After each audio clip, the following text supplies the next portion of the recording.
ओडिया घर भोग डालारे उखुड़ा तो निश्चिंत रहिबा दरकार। आजिकाली बजार जो भेजाल उखुड़ा मिलूची माने जो से कलर दे दौरान ओदा रोचे तो खावाई आदौ भी भल लगुनि। चलतु घरे उखुड़ा प्रस्तुत करवा। मुझे प्राय 500 ग्राम खई पैकेट नहीं जाइए से 300 ग्राम नहीं उखुड़ा गोटे सुखिला कड़ई रे प्रथमे खई को हाल्का करके भाजीदबा। 2 ରୁ 3 मिनिट भाजी सारापर से भल बास्ना आसो ताकू आम अन्य जगह को बाहर कर ठंडा करदबा। पुणी से कड़ई रे अधा कप पानी नहीं जाइए आठी नहीं जाइए 100 ग्राम गुड़ 1 चामच चीनी आपको मेल्ट करदबा।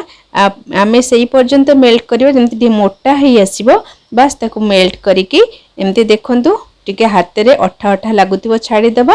तापर आ गोटे जगार ताकू छाणीदबा जहाँ जो मैला थी परिष्कार हो बाहरी जीव। आ मसला गोलमरीच आ बड़ अलैच आ टिके नहीं जुआणी बस जो मसलाटा को माने गोलमरीच को दरदरा कुटीदबा।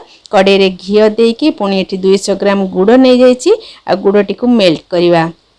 एटी गुड़ को आपण 2 तार हेबा पर्यंत मेल्ट करिवे। आ गुड़ टाकू जमती देखिए मोटा है आसीबो। तापरे आमे जो भजा ही रखिथिबा खईटे को ढालिबा आ मेल्ट करिकी रखिथिबा गुड़ मध्य देबा। से खईटा आपण आगुर जतले भाजिबे तो संपूर्ण भाव ठंडा हो जाइथिबा दरकार। भाजिकी तापरे कड़ई को बुलेई बुलेई चारिपट एमती गुड़ सहित उखुड़ा को मिसेइबा।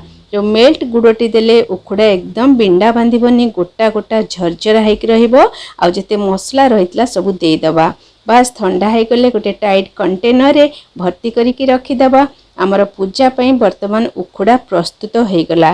ताहले आपण दुकान न किनी ए भली भाव रे घरे प्रस्तुत करंतु। आउ जिते ठाकुर घर खोलिबे ना ए उखुड़ार बास्ना रे आपणकर ठाकुर घर पूरा महकी उठिबो। तेबे डेरी कहीं लाइक शेयर सब्सक्राइब करिया पई आदौ भी भूलिबे नहीं। अन्य चैनल थिले निश्चय मते फॉलो करंतु। रहुची धन्यवाद।